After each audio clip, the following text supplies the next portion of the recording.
Hello friends, welcome to day trader Telugu and good evening. Sensex 230 points down అయి 61,751 దగ్గర close అయితే, Nifty 66 points down అయి 18,344 దగ్గర క్లోజ్ అయింది. వెరస్ బ్యాంక్ నిఫ్టీ 77 పాయింట్స్ డౌన్ అయి 42,458 దగ్గర క్లోజ్ అయింది. ఇవాల్టి మార్కెట్ మోస్ట్లీ ఒక రేంజ్ బౌండ్నెస్ ని మెయింటైన్ చేసింది. సెకండ్ హాఫ్ లో కొంత డిక్లైన్ అవుతున్నట్టు కనిపిస్తున్నా ఓపెనింగ్ నుంచి ఆల్మోస్ట్ 230-245 వరకు కూడా మార్కెట్ లో ఒక స్మాల్ రేంజే కనిపించింది, పర్టికులర్ గా నిఫ్టీలో. బట్ బ్యాంక్ నిఫ్టీలో ఒక 300-400 పాయింట్స్ దగ్గర లో టు హై పాయింట్స్ లో అయితే ఇవాళ మూవ్ ఉంది. మార్కెట్ రిలేటెడ్ గా మాట్లాడుకోవడానికి స్మాల్ డేటా పాయింట్స్ ఉన్నాయి. Like retail sales data update అయింది, అది ఎక్స్పెక్టేషన్స్ కంటే బెటర్ గా ఉంది. సో అలా బెటర్ గా ఉంటే యూఎస్ మార్కెట్స్ రిలేటెడ్ గా డిక్లైన్ కనిపించుండాలి. బట్ అంత పెద్ద డిక్లైన్ అయితే యూఎస్ మార్కెట్స్ లో కనిపించలేదు. యూజువల్ గా ఇది ఇలా బెటర్ గా ఉంటే అది బాండ్ మార్కెట్ పై ఇంపాక్ట్ చూపించుండాల్సింది, కానీ ఇంపాక్ట్ కూడా బాండ్ మార్కెట్ పై పడలేదు. పర్టికులర్ గా 10-year బాండ్ ఈల్డ్స్ 2 సెషన్స్ లోనే ఆల్మోస్ట్ 16 బేసిస్ పాయింట్స్ దగ్గరగా ఫాలో అవుతున్నాయి. అలా ఫాలో అవుతుండడం ఈక్విటీ మార్కెట్స్ కి మనం పాజిటివ్ గా తీసుకోవచ్చు. Even crude oil and dollar index కూడా మార్కెట్ కి అగైనెస్ట్ గా అయితే లేదు. అండ్ నిన్నటి FIDI డేటాలో డిఐఎస్ అన్యూజువల్ గా పెద్ద మొత్తంలో బయింగ్ అయితే ఈక్విటీ మార్కెట్స్ లో చేశారు. అండ్ ఇవాళ ఒకవేళ FIDI డేటాను ఎవరైనా గమనిస్తున్నట్లయితే దాన్ని అంత సీరియస్ గా తీసుకోవద్దు, బికాస్ ఇవాళ పేటిఎం రిలేటెడ్ గా సెల్లింగ్ కనిపించింది. అండ్ ఇతర స్టాక్స్ రిలేటెడ్ గా కూడా బల్క్ డీల్స్ లో FIS ఒక ఇన్వాల్వ్మెంట్ ఉంది, కాబట్టి ఇవాళ big number buying or selling related గా కనిపించవచ్చు. కాబట్టి FII నెంబర్ ని ఇవాళ అవాయిడ్ చేయండి. అండ్ ఇవి తప్పించి ఇప్పుడనే కాదు, అప్కమింగ్ టైమ్స్ లో కూడా till December 2 big data points అయితే ఉంటావు. కానీ after FedEx and Amazon, US equity markets related గా చెప్తున్నాను, after FedEx and Amazon, Target వాళ్ళు అక్కడ ఉంటున్న లార్జెస్ట్ రీటైలర్ అయిన టార్గెట్ వాళ్ళు కూడా కన్స్యూమర్ స్పెండింగ్ రిలేటెడ్ గా కామెంట్స్ చేస్తున్నారు. ఫెడెక్స్ అండ్ అమెజాన్ వాళ్ళు చెప్పింది ప్రీవియస్ గా హాలిడే స్పెండింగ్ తగ్గడానికి పాసిబిలిటీ ఉంటుందని. యూఎస్ లో హాలిడే సీజన్ అనేది చాలా ఇంపార్టెంట్, అదొక బిగ్ బిజినెస్ వాళ్ళకి. అలాంటిది ఆ హాలిడేస్ రిలేటెడ్ గా స్పెండింగ్ పీపుల్ లో తగ్గడానికి పాసిబిలిటీ ఉంటుందని ఫెడెక్స్ వాళ్ళు అండ్ అమెజాన్ వాళ్ళు ఇద్దరు స్టేట్మెంట్ చేశారు. ఇప్పుడు వాళ్ళిద్దరికి వాయిస్ ని కలుపుతూ అక్కడ ఉన్న one of the largest retailer అయిన టార్గెట్ వాళ్ళు కూడా కన్స్యూమర్ స్పెండింగ్ అప్కమింగ్ టైమ్స్ లో మోడరేట్ టు వీక్ గా ఉండడానికి ఛాన్స్ ఉంటుందనే స్టేట్మెంట్స్ ఇన్ఫ్లేషన్ కారణంగా కన్స్యూమర్స్ తక్కువ స్పెండ్ చేస్తున్నారన్న డేటా పాయింట్స్ అయితే రిఫ్లెక్ట్ చేస్తుంది. ఫ్రెండ్స్, ఇలా వీడియోస్ పరంగా మేం పెడుతున్న ఎఫర్ట్స్ మీకు వాల్యుబుల్ గా అనిపిస్తూ ఉంటే మన వీడియోని తప్పకుండా లైక్ చేయండి. అండ్ ఫ్రెండ్స్, అలాగే మ్యూచువల్ ఫండ్స్, FIS వీలు కాకుండా HNIs ఉంటారు కదా, high net worth individuals, means ఎవరి దగ్గర అయితే ఎక్కువ డబ్బులు ఉంటుందో స్టాక్ మార్కెట్ లో వాళ్ళు కూడా ఇన్వెస్ట్ చేస్తుంటారు కదా, వాళ్ళు నియర్లీ 15,000 crores దగ్గరగా ఇండియాలో ఉంటున్న మోస్ట్ ఆఫ్ ద HNIs అందరూ కలిపి ఎక్కువ శాతం డబ్బుల్ని 8 స్టాక్స్ లో పెడుతున్నారనేలా డేటాని పబ్లిష్ చేస్తున్నారు. ఆ 8 స్టాక్స్ ఒక లిస్ట్ మీరు స్క్రీన్ పైన చూడొచ్చు. Titan, Bajaj Finserv, IDFC first bank, Cipla, metro brands, Indian oil corporation, Bajaj finance, ITC, Sundaram finance and India cements వీటిలో ఎక్కువ ఇన్వెస్ట్ చేశారని, అండ్ ఈ పర్టికులర్ స్టాక్స్ లో వాళ్ళకి ఎగ్జిస్టింగ్ గా ఉన్న వాళ్ళ వాటాని తగ్గించుకున్నారన్న డేటా ఇక్కడ మీకు స్క్రీన్ పైన కనిపిస్తూ ఉంటుంది. ఈవెన్ ఈ 2 ఇమేజెస్ ని నేను మీకు టెలిగ్రామ్ లో కూడా అప్డేట్ చేస్తాను, సో దట్ అక్కడి నుంచి కూడా ఈ స్టాక్స్ డేటాని మీరు గమనించవచ్చు. And friends, news update start చేసే ముందు నిన్నటి వీడియోలో ఈ టాపిక్ మిస్ అయింది. ఈ గ్లోబల్ స్పిరిట్స్ రిలేటెడ్ గా కాన్ఫరెన్స్ కాల్ 1 hour 22 minutes ఉన్న ఈ కాన్ఫరెన్స్ కాల్ రిలేటెడ్ గా మీకు అప్డేట్ చేస్తా అన్నాను కదా. సో ఇఫ్ ఇన్ కేస్ ఎవరైనా ఇంట్రెస్టెడ్ గా ఉంటున్నట్లయితే 45 minutes 57 seconds దగ్గర అది ప్లే చేయడానికి ప్రయత్నించండి. వీళ్ళు next coming quarters Q3 and Q4 related గా మార్జిన్ గైడెన్స్ అయితే ప్రొవైడ్ చేశారు. ప్రెసెంట్ ఉంటున్న మార్జిన్స్ మీన్స్ ఏ రీజన్స్ తో అయితే ఇంతలా ప్రాఫిటబిలిటీ డిక్లైన్ అవుతూ ఉందో అలా ఉన్న మార్జిన్స్ అప్కమింగ్ క్వార్టర్స్ లో ఇంప్రూవ్ అవుతాయని, ప్రెసెంట్ ఉంటున్న 15% నుంచి 16-18% మార్జిన్ లెవెల్స్ కి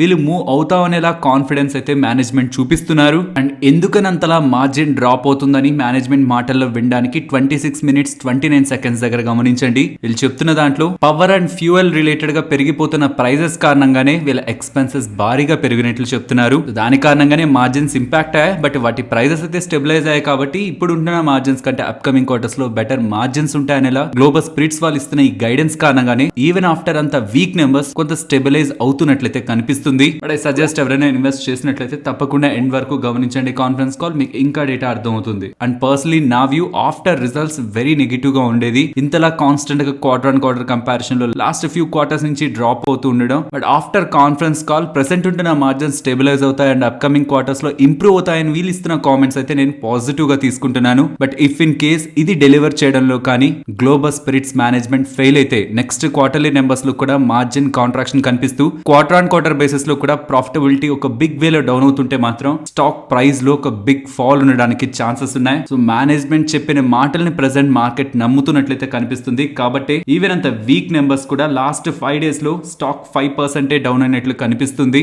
ఈవెన్ ఆఫ్టర్ రిజల్ట్స్ ఫాల్ అయిన తర్వాత కూడా రీసెంట్ డేస్ నుంచి స్టాక్ లో బిగ్ కరెక్షన్ అయితే లేదు. ఇవాళ చెప్తున్నట్లే డెలివర్ చేస్తుంటే స్టాక్ ఆ క్వార్టర్లీ నెంబర్స్ బిఫోర్ ఉంటున్న ప్రైస్ దగ్గర బాటమ్ అవుట్ అవడం, అప్ సైడ్ కి మూవడం జరుగుతుంది. జరుగుతుంది. వాళ్ళు చెప్పింది డెలివర్ చేయడంలో ఫెయిల్ అవుతుంటే స్టాక్ లో కూడా ఫాల్ ఉంటుందన్న విషయాన్ని ఇన్వెస్టర్స్ గుర్తుంచుకోవాలి. Next the social media like Telegram, WhatsApp, YouTube, Twitter, Instagram ఇలాంటి సోషల్ మీడియాలో ఇన్ఫ్లుయెన్సర్స్ గా మీన్స్ ఫైనాన్షియల్ టిప్స్ ప్రొవైడ్ చేస్తున్న పర్సన్స్ పై సెబీ వాళ్ళు ఫోకస్ చేస్తున్నట్లు అండ్ వాటి రిలేటెడ్ గా గైడ్ లైన్స్ ని ఫ్రేమ్ చేస్తున్నట్లు అప్డేట్స్ అయితే అఫీషియల్ గా కనిపిస్తున్నాయి. దీని రిలేటెడ్ గా సెబీ హోల్ టైమ్ మెంబర్ అయిన మోహంతి గారు ఫైనాన్షియల్ ఇన్ఫ్లుయెన్సర్స్ రిలేటెడ్ గా గైడ్ లైన్స్ ని డిజైన్ చేస్తున్నామని ఒక స్టేట్మెంట్ ని మెన్షన్ చేస్తూ మింట్ వాళ్ళు ఒక ఆర్టికల్ ని రాశారు. దీని ఒక ముఖ్య ఉద్దేశం ఈ సోషల్ మీడియా ప్లాట్ఫామ్స్ అన్నిట్లో కూడా ఈ స్టాక్ ని బై చేయండి, స్టాక్ ని సెల్ చేయండి, స్టాక్ టిప్స్ ని ప్రొవైడ్ చేస్తున్న వాళ్ళని అడ్డుకోవడానికైనా డేటా అయితే కనిపిస్తుంది. ఇది పర్టికులర్ గా ఎక్కడి నుంచి ఎవాల్వ్ అయిందంటే చాలా టైం బ్యాక్ నుంచి కూడా వాట్సాప్, టెలిగ్రామ్ ఇంక్లూడింగ్ యూట్యూబ్ వీటిల్లో కొన్ని పర్టికులర్ మైక్రో క్యాప్ స్టాక్స్, ఆ స్మాల్ క్యాప్ స్టాక్స్ ని ముందుగానే కొనిపెట్టి వాళ్ళ సబ్స్క్రైబర్స్ కి ఈ స్టాక్స్ ని రికమెండ్ చేయడం ద్వారా అవి బాగా పెరిగిన తర్వాత పంప్ అండ్ డంప్ యాక్టివిటీ చేస్తూ ఉంటారు కదా. వీటి రిలేటెడ్ గా సెబీ వాళ్ళకి చాలా కంప్లైంట్స్ అయితే వెళ్ళాయి. అండ్ దీని రిలేటెడ్ గా రీసెంట్ గా కూడా సెబీ వాళ్ళు చేసిన ఇన్వెస్టిగేషన్ లో నియర్లీ 3 crore దగ్గరగా పెనాల్టీ వాళ్ళపై విధిస్తున్న ఇలాంటి మల్టిపుల్ ఛానల్స్ అండ్ గ్రూప్స్ ని మెయింటైన్ చేస్తున్న వాళ్ళని ఇలా ఒక్కొక్క కేస్ గా డీల్ చేయడం కష్టం కాబట్టి ఒక గైడ్ లైన్స్ ని డిజైన్ చేసి ఈ గైడ్ లైన్స్ ని తప్పుతున్న వాళ్ళపై చర్యలు తీసుకోవాలనేలా సెబీ వాళ్ళు భావిస్తున్నట్లయితే డేటా కనిపిస్తుంది. యూజువల్ గా కొన్నిటికి అసలు బిజినెస్ ఉండదు. అలాంటి బిజినెస్ లేని వాటిల్ని కూడా ఏదో వచ్చిన చిన్న ఆర్డర్ ని చూపించి ఇంతలా పెరుగుతుంది అంతలా పెరుగుతుందని pump and dump activity even మనకు కూడా తెలియని వాళ్ళ దగ్గర నుంచి ఈ స్టాక్ ఇలా కొంటే ఇలా వెళ్తుంది 100% టార్గెట్ 150% టార్గెట్ అనే మెసేజెస్ వస్తుంటాయా. వీటన్నిటిని కలిపి ఆ మెసేజెస్ అండ్ ఈవెన్ సోషల్ మీడియాలో ఉంటున్న ఇన్ఫ్లుయెన్సర్స్ రిలేటెడ్ గా కూడా వస్తున్న స్టాక్ టిప్స్ అన్నిటిని కూడా రెగ్యులేట్ చేసే విధంగా సెబీ వాళ్ళు కొత్త గైడ్ లైన్స్ ని డిజైన్ చేస్తున్నట్లయితే డేటా అయితే కనిపిస్తుంది. ఫ్రెండ్స్, ఆర్ సిస్టమ్స్ ఇంటర్నేషనల్ గురించి మాట్లాడాలి. ఇది కొంత జాగ్రత్తగా వినండి. బికాస్ ఈ small cap IT company intraday sessions లో 15% దగ్గరగా పెరిగింది. బట్ ఈ కంపెనీ ఇంతలా పెరుగుతుండడం బ్యాక్ అండ్ అప్కమింగ్ టైమ్స్ లో ఈ కంపెనీ డీలిస్ట్ అవుతుంది, మార్కెట్ నుంచి బయటకు వెళ్తుందనే అప్డేట్స్ బ్యాక్ ఉంటున్న లాజిక్స్ ని అర్థం చేసుకునే ప్రయత్నం చేయాలి. కేవలం కనిపిస్తున్న న్యూస్ కాదు, బ్యాక్ ఉంటున్న లాజిక్స్. దీనికోసం మీరు కొంత డేటాను తెలుసుకోవాలి. సో ఫస్ట్, ఈ ఆర్ సిస్టమ్స్ ఇంటర్నేషనల్ అనేది ఒక small cap IT company. So IT companies లో కూడా చాలా డివిజన్స్ ఉంటాయి. దాని పరంగా చూస్తే ఇది ఒక ప్రొడక్ట్ ఇంజనీరింగ్ కంపెనీ. అండ్ ఇవాళ మార్నింగ్ వచ్చిన అప్డేట్ ప్రకారం ఆర్ సిస్టమ్ ఇంటర్నేషనల్ ఒక ప్రమోటర్స్ వాళ్ళ ఎంటైర్ వాటాని సో ఇలా చూస్తే 52% వాటా 245 రూపీస్ పర్ షేర్ లో చూస్తే 2904 crores విలువ చేసే ఈ ఎంటైర్ వాటాని బ్లాక్ స్టోన్ వాళ్ళకి సెల్ చేశారు. ఇక్కడ నుంచి ఇంట్రెస్టింగ్ గా గమనించండి. ఇప్పుడు బ్లాక్ స్టోన్ వాళ్ళ దగ్గర ప్రమోటర్ గ్రూప్ వాటా ఉంది. మీన్స్ 52% వాటా ఉన్నట్లు కదా. మీన్స్ ఇప్పుడు ఈ పర్టికులర్ ఆర్ సిస్టమ్ ఇంటర్నేషనల్ కి బ్లాక్ స్టోన్ వాళ్ళే ప్రమోటర్స్. అండ్ ఇప్పుడు బ్లాక్ స్టోన్ వాళ్ళు ప్రయత్నిస్తున్నది ఈ ఆర్ సిస్టమ్స్ ఇంటర్నేషనల్ ని మార్కెట్ నుంచి డీలిస్ట్ చేయాలని. దీనికోసం 48% వాటాని ఓపెన్ ఆఫర్ ద్వారా కొనడానికైతే ప్రయత్నిస్తున్నారు. సో ఆల్రెడీ 52% వాటా ఉంది, ఇంకొక 48% టోటల్ 100% వాటా ఉంటే వీళ్ళు మార్కెట్ నుంచి డీలిస్ట్ అవ్వచ్చు. And as per SEBI guide lines 100% లేకపోయినా పర్లేదు, మినిమం 90% అయినా ఉండాల్సిందే. సో అలా చూస్తే ఇంకొక 38% వాటా అయినా సరే వీళ్ళకి దొరికితేనే వీళ్ళు ఈ కంపెనీని మార్కెట్ నుంచి డీలిస్ట్ చేయగలరు. మరి దీనికి మనలాంటి రీటైల్ షేర్ హోల్డర్స్ ఒప్పుకుంటారా ఒప్పుకోరా? ఫ్రెండ్స్, ఇక్కడ రీటైల్ షేర్ హోల్డర్స్ తో పని లేదు. బికాస్ ఒకే ఒక్క ఇన్వెస్టర్ బబూక్ త్రిపాఠి గారి దగ్గర అండ్ తన అసోసియేట్ కంపెనీస్ హోల్డ్ చేస్తున్న వాటాని ఈ కంపెనీలో 37% దగ్గరగా ఉంది. కాబట్టి ఆ ఒక్క ఇన్వెస్టర్ తలుచుకుంటే తన దగ్గర ఉన్న ఎంటైర్ వాటాని 1180 crores కి సెల్ చేసి బ్లాక్ స్టోన్ వాళ్ళు 90% తో ఈ మార్కెట్ లోంచి ఈ కంపెనీని తీసుకువెళ్లేలా మీన్స్ డీలిస్ట్ చేసారా తన ఒక్కరి అంగీకారంతో జరుగుతుంది. సో ఇప్పుడు బ్లాక్ స్టోన్ వాళ్ళు ఆ ఒక ఇన్వెస్టర్ ని కన్విన్స్ చేయగలరా లేదా అనేది ఇంపార్టెంట్ క్వశ్చన్. మోస్ట్లీ డీల్ జరగడానికి ముందే వాళ్ళిద్దరి మధ్యలో డిస్కషన్స్ జరుగుంటాయని కూడా మార్కెట్ లో ఎక్స్పెక్టేషన్స్ ఉన్నాయి. ఇంతకీ ఓపెన్ ఆఫర్ ద్వారా ఈ కంపెనీ డీలిస్ట్ చేయాలనుకునే దానికి వాళ్ళు ప్రకటించిన base price 246 rupees per share. అది కరెంట్ మార్కెట్ ప్రైస్ నుంచి కొంత డిస్కౌంట్ లో ఉంటున్నా అంత పెద్ద మొత్తంలో వాటాని కొంటున్నప్పుడు ఆ వాటాని అమ్ముతున్నప్పుడు prices exact current market prices కి నియర్ గా ఉండవు. డిపెండింగ్ అపాన్ ద వాల్యుయేషన్స్ అది హైయర్ ఆర్ లోయర్ సైడ్ కనిపిస్తుంటాయి. సో ఇఫ్ ఇన్ కేస్ ఇంతలా పెరిగింది ఫర్దర్ గా కూడా పెరుగుతుందని ఒక ఎక్స్పెక్టేషన్ లో ఈ కంపెనీలో వాటాని ఎవరైనా కొంటున్నట్లయితే ఇక్కడ 2 పాసిబిలిటీస్ ఉన్నాయి. ఒకటి, డీలిస్టింగ్ ఫెయిల్ అవుతున్నట్లయితే స్టాక్ ప్రైస్ రిలేటెడ్ గా వోలటాలిటీ ఉంటుంది. ఒకవేళ డీలిస్ట్ ఫెయిల్ అవ్వకుండా డీలిస్టింగ్ అయిపోతూ కంపెనీ ఎక్స్చేంజెస్ నుంచి వెళ్ళిపోతున్నట్లయితే దెన్ మీరు కొంటున్న వాటాని సెల్ చేయడానికి మీరు ఇబ్బంది పడాల్సి ఉంటుంది. నెక్స్ట్, హిందుస్థాన్ జింక్ గురించి మాట్లాడుకోవాలి. నిన్నటి వీడియోలో వీళ్ళు ఇస్తున్న డివిడెండ్ అండ్ రికార్డ్ డేట్ గురించి మాట్లాడుకున్నాం కదా. అలాగే వీళ్ళు ఇస్తున్న 15 రూపీస్ 50 పైస్ డివిడెండ్ లో వేదాంత వాళ్ళకి ఎంత డివిడెండ్ వెళ్తుందో కూడా నెక్స్ట్ వీడియోలో మెన్షన్ చేస్తా అని చెప్పాను. ఎందుకంటే హిందుస్థాన్ జింక్ రిలేటెడ్ గా మెజారిటీ ఆఫ్ వాటాని హోల్డ్ చేస్తున్నది వేదాంత వాళ్ళు అండ్ గవర్నమెంట్ ఆఫ్ ఇండియా. అలా చూస్తే వీళ్ళు ఇస్తున్న డివిడెండ్ లో ఆల్మోస్ట్ 95% వేదాంతకి అండ్ గవర్నమెంట్ ఆఫ్ ఇండియాకి వెళ్తుంది. ఫ్లోట్ చాలా తక్కువ, రీటైల్ ఇన్వెస్టర్స్ హోల్డ్ చేస్తున్నది. ఫ్రీ ఫ్లోట్ అరౌండ్ 2.5% దగ్గరగానే ఉంటుంది ఈ కంపెనీలో. సో అలా చూస్తే ప్రెసెంట్ హిందుస్థాన్ జింక్ వాళ్ళు ఆల్మోస్ట్ 6500 crore దగ్గరగా డివిడెండ్ ఇస్తున్నారు. అందులో వేదాంత వేదాంతకి వెళ్తున్నది 4252 crore. అలా వేదాంత రిలేటెడ్ గా మొత్తం డివిడెండ్ ని కూడా షేర్ హోల్డర్స్ కి పాస్ చేస్తుంటే వీళ్ళు హిందుస్థాన్ జింక్ వాళ్ళు వాళ్ళ షేర్ హోల్డర్స్ కి ఇచ్చింది 15 రూపీ 50 పైస్ డివిడెండ్. బట్ అది ఎగ్జాక్ట్ గా వేదాంత వాళ్ళకి వెళ్ళి వేదాంత వాళ్ళు వాళ్ళ షేర్ హోల్డర్స్ కి వెళ్తే ఈచ్ వేదాంత షేర్ హోల్డర్ కి 11 రూపీ 50 పైస్ డివిడెండ్ అనేది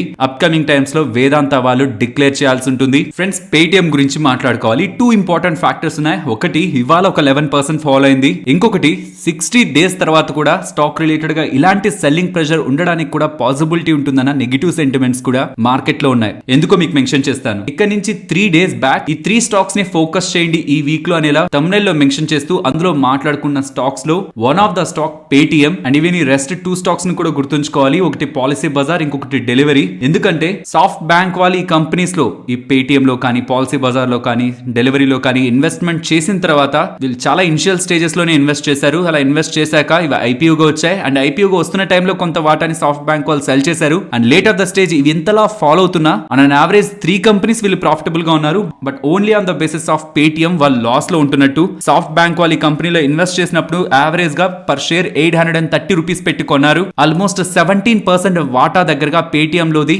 సాఫ్ట్ బ్యాంక్ వాళ్ళు హోల్డ్ చేసినట్టు. కానీ నిన్నటి సెషన్ మార్కెట్ క్లోజ్ అయిన తర్వాత సాఫ్ట్ బ్యాంక్ వాళ్ళు అప్డేట్ చేసింది ఆల్మోస్ట్ 4.5% దగ్గరగా వాటా in terms of shares 3,90 lakh shares దగ్గరగా నిన్నటి క్లోజింగ్ ప్రైస్ నుంచి 7.5% డిస్కౌంట్ తో మేము సెల్ చేయబోతున్నాం అనేలా బ్లాక్ డీల్స్ లో సెల్ చేయబోతున్నాం అనేలా సాఫ్ట్ బ్యాంక్ వాళ్ళు అప్డేట్ చేస్తున్నారు. సో వాళ్ళు నియర్లీ 4.5% దగ్గరగా వాటాని ప్రెసెంట్ సెల్ చేస్తున్నా వాళ్ళకి ఇంకా రిమైనింగ్ నియర్లీ 13% దగ్గరగా వాటా ఉంటున్నట్టు. అండ్ ఇక్కడ అండర్లైన్ చేసుకోవాల్సిన ఇంపార్టెంట్ పాయింట్, వాళ్ళు ఇన్వెస్ట్ చేసింది 830 rupees per share average price అది, కానీ సెల్ చేస్తున్నది లాసెస్ లో అండ్ ప్రెసెంట్ లిక్విడిటీని దృష్టిలో ఉంచుకొని 4.5% దగ్గరగా మాత్రమే సెల్ చేశారు. కాబట్టి యాజ్ పర్ రూల్స్ ఒక్కసారి ఇంత పెద్ద మొత్తంలో వాటాని సెల్ చేసినప్పుడు 60 డేస్ పాటు లాక్ ఇన్ అయితే ఉంటుంది. కాబట్టి ఎటు చూసినా నెక్స్ట్ 60 డేస్ లోపు అయితే సాఫ్ట్ బ్యాంక్ వాళ్ళు పేటిఎం లో వాటాని అయితే సెల్ చేయలేరు. కానీ ఆఫ్టర్ 60 డేస్ ఈ ప్రైస్ ఆర్ ఇంకంతకంటే హైయర్ ప్రైస్ ఉంటుంటే వాళ్ళదొక ఆపర్చునిటీలో చూసి ఎగ్జిట్ అవడానికి ప్రయత్నిస్తూ అప్పుడు కూడా బిగ్ స్టేక్ ని సెల్ చేస్తున్నట్లయితే అప్పుడు కూడా మనకి స్టాక్ రిలేటెడ్ గా ఇలాంటి సెల్లింగ్ ప్రెషర్ ఉంటుందన్న విషయాన్ని మనం గుర్తుంచుకోవాలి. యాక్చువల్లీ వాళ్ళు సెల్ చేయడం కారణంగా స్టాక్ ఇవాళ ఫాలో అవ్వలేదు. అది బ్లాక్ డీల్స్ లో విండోస్ లోనే జరిగింది. కానీ ఆల్మోస్ట్ లిస్ట్ అవుతున్నప్పుడు $20 billion వాల్యుయేషన్ తో నియర్లీ 2000 రూపీస్ పర్ షేర్ లో లిస్ట్ అయిన ఈ స్టాక్ ఇప్పుడు $4 billion వాల్యుయేషన్ తో 536 రూపీస్ దగ్గర ట్రేడ్ అవుతున్నప్పుడు కూడా లాసెస్ లో సాఫ్ట్ బ్యాంక్ వాళ్ళు ఎగ్జిట్ అవుతూ ఉండడం మార్కెట్ లో ఉంటున్న ఇన్వెస్టర్స్ కి ఒక బిగ్ నెగిటివ్ లా కనిపిస్తూ ఇవాళ selling pressure after block deals మనకి మార్కెట్ లో కనిపించింది. సో అగైన్ ఎవరైనా ఇన్వెస్టర్స్ ఇన్వెస్ట్ చేస్తున్నా ఎగ్జాక్ట్లీ 60 డేస్ తర్వాత కూడా ఇలాంటి అన్సర్టనిటీ ఇఫ్ సాఫ్ట్ బ్యాంక్ వాళ్ళు ఎగ్జిట్ అవ్వాలనుకుంటే ఇలాంటి అన్సర్టనిటీ స్టాక్ లో ప్లే అవడానికి పాసిబిలిటీ ఉంటుందని కూడా మనం గుర్తుంచుకోవాలి. నెక్స్ట్ సువెన్ లైఫ్ సైన్సెస్ వీళ్ళు ఒక బిగ్ అప్డేట్ చేస్తున్నారు. ఆల్జైమర్ ప్రాబ్లమ్ ని ఫేస్ చేస్తున్న వాళ్ళకి డెమెన్షియా అనేది ఒక ఇంపార్టెంట్ ఇష్యూ. డెమెన్షియా అంటే ఏంటి? మెమరీ లాస్, మనం ప్రాపర్ గా థింక్ చేయలేకపోవడం, గుర్తు పెట్టుకోలేకపోవడం, వీటి కారణంగానే ఆల్జైమర్ డిసీజ్ లో ఎక్కువగా ప్రాబ్లమ్స్ ని ఫేస్ చేస్తుంటారు. అలాంటి ఆల్జైమర్ ప్రాబ్లమ్ లో ఉంటున్న డెమెన్షియాని ట్రీట్ చేయడం కోసం వీళ్ళు ఒక డ్రగ్ పై ఎప్పటి నుంచో వర్క్ చేస్తున్నారు. దానికి phase 1 phase 2 కంప్లీట్ అయింది. ఇప్పుడు phase 3 రిలేటెడ్ గా గ్లోబల్ క్లినికల్ ట్రయల్స్ చేయడం కోసం ఫస్ట్ పేషెంట్ ని రిక్రూట్ చేసుకుంటున్నారని అప్డేట్ చేస్తుండడం. సో ఒక పేషెంట్ పై దీన్ని ప్రయోగిస్తున్నారంటే మోస్ట్లీ దాని రిలేటెడ్ గా స్టాండర్డైజేషన్ అయింది. ఆ డ్రగ్ అనేది అప్కమింగ్ టైమ్స్ లో మార్కెట్ లోకి వస్తుందని ఒక ఎక్స్పెక్టేషన్ తోనే స్టాక్ ఇవాళ ఇంతలా ర్యాలీ అయింది. కానీ గుర్తుంచుకోవాల్సింది ఈ డ్రగ్ బయటికి రావడానికి 2025 ఫస్ట్ ఆర్ సెకండ్ క్వార్టర్ పడుతుంది. బికాస్ phase 3 కంప్లీషన్ కి అండ్ డ్రగ్ అప్రూవల్ కి టైం అయితే పడుతుంది. సో యాజ్ పర్ డేటా ఇది మార్కెట్ లోకి రావడానికి 2025 ఫస్ట్ ఆర్ సెకండ్ క్వార్టర్ అయితే పడుతుంది.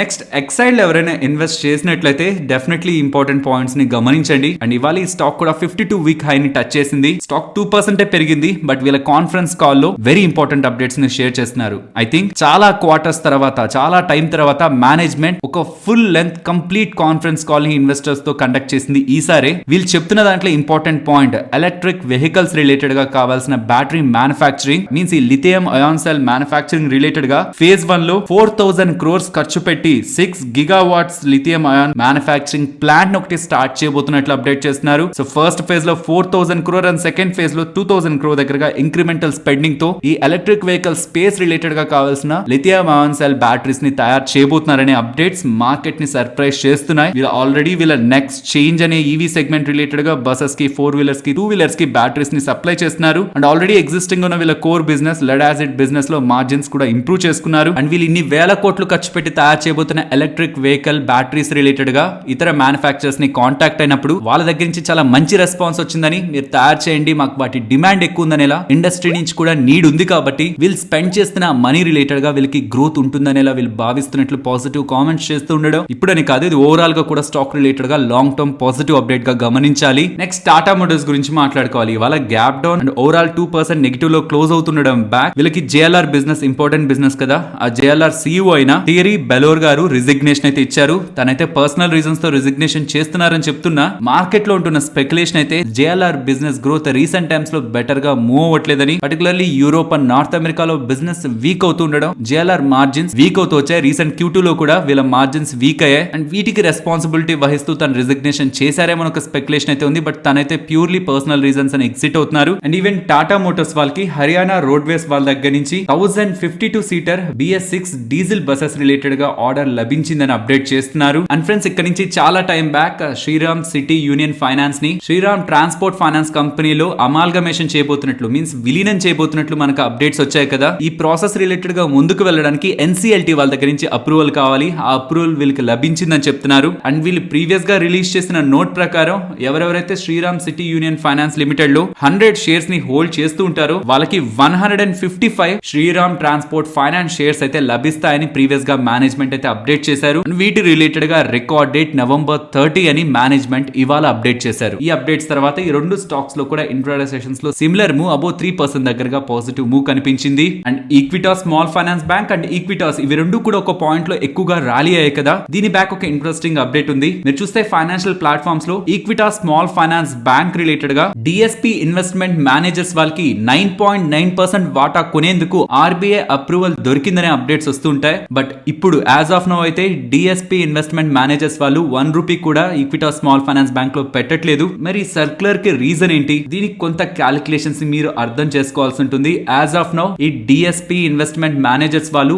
ఈక్విటాస్ పేరెంట్ కంపెనీలో ఈక్విటాస్ హోల్డింగ్స్ లో 8.49% వాటా, మీన్స్ నియర్లీ 8.5% దగ్గరగా వాటాని హోల్డ్ చేస్తున్నారు. అండ్ మెజర్ రిలేటెడ్ గా రేషియో ఉంది కదా. ఎవరెవరైతే ఈక్విటాస్ హోల్డింగ్ లో 100 షేర్స్ ని హోల్డ్ చేస్తుంటారో వాళ్ళకి ఫ్యూచర్ లో 231 shares of Equitas small finance bank shares వస్తాయని. అలా చూస్తే Equitas holding up coming times లో ఉండదు, కంప్లీట్ గా ఈక్విటాస్ స్మాల్ ఫైనాన్స్ బ్యాంక్ ఉంటుంది. అలా ప్రెసెంట్ ఉంటున్న పేరెంట్ కంపెనీలో 8.5% దగ్గరగా వాటాని హోల్డ్ చేసిన DSP వాళ్ళు ఈక్విటాస్ స్మాల్ ఫైనాన్స్ బ్యాంక్ దగ్గరికి వచ్చేసరికి ఆ వాటా 6% కి వెళ్తుంది. కానీ యాజ్ పర్ RBI రెగ్యులేషన్ ఏ బ్యాంక్ లో కూడా ఎక్స్టర్నల్ ప్లేయర్స్ మోర్ దాన్ 5% వాటాని వితౌట్ RBI పర్మిషన్ హోల్డ్ చేయకూడదు. అలా హోల్డ్ చేయాలనుకుంటే RBI పర్మిషన్ కావాలి. అలా ఆఫ్టర్ ఈ మర్జర్ 6% వాటా ఈక్విటాస్ స్మాల్ ఫైనాన్స్ బ్యాంక్ లో హోల్డ్ చేయడానికి RBI వాళ్ళు పర్మిషన్ ఇస్తూ 6% కాదు, మీరు కొనాలనుకుంటే ఇంకొంచెం కూడా కొనుక్కుంటూ ఓవరాల్ గా 9.9% వరకు కూడా ఈక్విటాస్ స్మాల్ ఫైనాన్స్ బ్యాంక్ లో మీరు వాటాని హోల్డ్ చేసుకోవచ్చు అనే ఒక అప్రూవల్ అయితే ప్రెజెంట్ ఇచ్చారు. సో ఇన్ ఫ్యూచర్ ఒకవేళ DSP వాళ్ళు ఇంట్రెస్టెడ్ గా ఉంటే ఎగ్జిస్టింగ్ గా 6% ఉంటుంది అండ్ రెస్ట్ 3.9% దగ్గరగా వాళ్ళకి వాటా కొనేందుకు ఆల్రెడీ RBI అప్రూవల్ దొరుకుతున్నట్లు. సో వాళ్ళు కొంటున్నట్లయితే అప్పుడు స్టాక్ రిలేటెడ్ గా మనం పాజిటివ్ గా తీసుకుంటాం. అంతేకాని ప్రెసెంట్ అయితే వీళ్ళు ఎటువంటి ఇన్వెస్ట్మెంట్ కూడా స్టాక్ లో చేస్తున్నట్లు కాదు. ఎగ్జిస్టింగ్ గా ఉన్న పొజిషన్స్ కన్వర్ట్ అవుతుంటే మోర్ దాన్ 5% కి వెళ్తుంది కాబట్టి ప్రెసెంట్ RBI అప్రూవల్ అయితే వీళ్ళకి దొరికింది. మోర్ దాన్ 5% వాటా ఈక్విటాస్ స్మాల్ ఫైనాన్స్ బ్యాంక్ లో ఫ్యూచర్ లో హోల్డ్ చేసేందుకు. నెక్స్ట్ క్రిప్టో మార్కెట్స్ లో ట్రేడ్ చేస్తూ డిపాజిట్స్ చేస్తున్న వాళ్ళు కొంత జాగ్రత్తగా ఉండాలి. బికాస్ FTX వరల్డ్ లోనే one of the largest crypto trading platform related గా కొలాప్స్ కనిపిస్తున్న సందర్భంలో క్రిప్టో లెండింగ్ ప్లాట్ఫామ్ రిలేటెడ్ గా వాళ్ళ కస్టమర్స్ విత్ డ్రాల్స్ ని జెనిసిస్ వాళ్ళు టెంపరీగా సస్పెండ్ చేస్తున్నట్లయితే అప్డేట్స్ అయితే కనిపిస్తున్నాయి. సో యూజువల్ గా స్టాక్ మార్కెట్ లో స్టాక్స్ ఫాల్ అనేది ఒక రిస్క్ ఉంటుంది. కానీ క్రిప్టో మార్కెట్స్ లో ఎక్స్చేంజెస్, మీరు ఇన్వెస్ట్ చేస్తున్న ఎక్స్చేంజెస్ కూడా డిఫాల్ట్ అవుతున్నట్లయితే దెన్ మీ క్రిప్టో కరెన్సీస్ రిలేటెడ్ గా కూడా ఇంపాక్ట్ ఉంటుందన్న విషయాన్ని మీరు గుర్తుంచుకోవాలి. నెక్స్ట్ టిమ్కెన్ ఇండియా గురించి మాట్లాడుకోవాలి. స్టాక్ ఇంట్రాడే సెషన్స్ లో 20% దగ్గరగా ర్యాలీ అయింది. దీనికి రీజన్ వీళ్ళు గుజరాత్ లో ఒక కొత్త మ్యానుఫాక్చరింగ్ ఫెసిలిటీని స్టార్ట్ చేయబోతున్నారని, ఆ మ్యానుఫాక్చరింగ్ ఫెసిలిటీలో బేరింగ్స్ ని తయారు చేయబోతున్నట్లు, SRB అండ్ CRB బేరింగ్స్ ని తయారు చేయబోతున్నట్లు. అండ్ ఇలా కొత్తగా స్టార్ట్ చేయబోతున్న మ్యానుఫాక్చరింగ్ ఫెసిలిటీ జనవరి 2025 నుంచి కమర్షియల్ ప్రొడక్షన్ స్టార్ట్ చేస్తుందని అండ్ ఈ మొత్తం ప్రాసెస్ కి 600 crore దగ్గరగా వీళ్ళు ఇన్వెస్ట్మెంట్ చేయబోతున్నారని అప్డేట్స్ చేసిన తర్వాత స్టాక్ ఇలా వన్ డైరెక్షనల్ గా మూవ్ అవుతూ 20% దగ్గర లాక్ అయింది. నెక్స్ట్ టాటా పవర్ గురించి మాట్లాడుకోవాలి. టాటా పవర్ వాళ్ళు యూనియన్ బ్యాంక్ ఆఫ్ ఇండియా వాళ్ళతో టైఅప్ అయి MSME సెక్టార్ లో ఉంటున్న బిజినెస్లు ఉంటాయి కదా, వాటిని సోలార్ సొల్యూషన్స్ లోకి మార్పు చెందడానికి, మీన్స్ ఈ సోలార్ ఇన్ఫ్రాని యూజ్ చేసి వాళ్ళ ఓన్ గా వాళ్ళ పవర్ జనరేట్ చేసుకునేందుకు, సో దట్ గ్రీన్ ఎనర్జీ యొక్క యూటిలైజేషన్ పెరుగుతుంది అండ్ ఈవెన్ వాళ్ళ కాస్ట్ ఆఫ్ ఎనర్జీ కూడా తగ్గుతుంది. కాబట్టి ఆ MSME సెగ్మెంట్ లో ఉన్న బిజినెస్ చేస్తున్న కంపెనీస్ అన్ని మోర్ ప్రాఫిటబుల్ గా అవుతాయి. ఈ ప్రాసెస్ కోసం యూనియన్ బ్యాంక్ ఆఫ్ ఇండియా వాళ్ళు అండ్ టాటా పవర్ వాళ్ళు వీళ్ళిద్దరూ కూడా పార్ట్నర్ అయినట్లు అప్డేట్ చేస్తున్నారు. నెక్స్ట్ నిఫ్టీ అలాగే bank Nifty support and resistance ఇవాళ ఇంపార్టెంట్ సపోర్ట్ ని బ్రేక్ చేస్తూ అనదర్ లెవెల్ అయిన 18,320 దగ్గర సపోర్ట్ అయితే మార్కెట్ తీసుకుంది. ఈ లెవెల్స్ ని కూడా బ్రేక్ చేస్తే 18,240 అండ్ ఇక్కడ నుంచి top side 18,450 and bank Nifty support present ఉన్న లెవెల్స్ నుంచి డౌన్ సైడ్ 42,230 అండ్ ఇక్కడ నుంచి up side 42,750. Next Nifty option chain data month and November expiry contract కానీ నెక్స్ట్ కమింగ్ మంత్ లో ఉంటున్న వీక్లీ ఎక్స్పైరీ కాంట్రాక్ట్స్ లో ఉంటున్న డేటా ఇదంతా కంబైన్ చేస్తున్నా రీసెంట్ డేస్ లో చూస్తున్న ఇంపార్టెంట్ లెవెల్స్ కనిపిస్తున్నాయి. ఇమీడియట్ గా డౌన్ సైడ్ 18,200 అండ్ ఆ below important level very strong గా సిగ్నిఫికెంట్ గా డేటా బిల్డ్ అవుతున్నది అయితే 18,000 లెవెల్. ఇవి important supports and up side immediate గా అయితే 18,500 ఇంపార్టెంట్ రెసిస్టెన్స్ గా కనిపిస్తుంది and above 18,500 18,800 another level of resistance గా మార్కెట్ లో బిల్డ్ అవుతుంది. So as of now 18,000 to 18,500 range ని గమనించొచ్చు. లేదు ఇంకా నారోగా చూడాలనుకుంటే 18,200 to 18,500 500 లెవెల్ బ్రేక్ అయ్యి 2 ట్రేడింగ్ సెషన్స్ క్లోజ్ అవ్వండి. నెక్స్ట్ లెవెల్ 18,800 లెవెల్ ని మనం ఇంపార్టెంట్ రెసిస్టెన్స్ గా తీసుకోలేం. ఫైనలీ ఇది ఫ్రెండ్స్ మన వీడియో నచ్చిందా? నచ్చితే మన వీడియోని లైక్ చేయండి ఫ్రెండ్స్ అండ్ ఈ వీడియో మన వాళ్ళకి యూజ్ అవుతుంది అనుకుంటే తప్పకుండా షేర్ చేయండి అండ్ మన ఛానల్ ని సబ్స్క్రైబ్ చేయనట్లయితే ఛానల్లో ఉంటున్న కంటెంట్ ని గమనించండి. ఇఫ్ ఆ కంటెంట్ మీకు ఇంట్రెస్టింగ్ గా ఉంటేనే ఛానల్ ని సబ్స్క్రైబ్ చేసి పక్కన ఉన్న బెల్ ఐకాన్ క్లిక్ చేయండి. మరొక ఇంట్రెస్టింగ్ వీడియోతో మళ్ళీ మీ ముందుకు వస్తాను. అంతవరకు టేక్ కేర్. జై హింద్.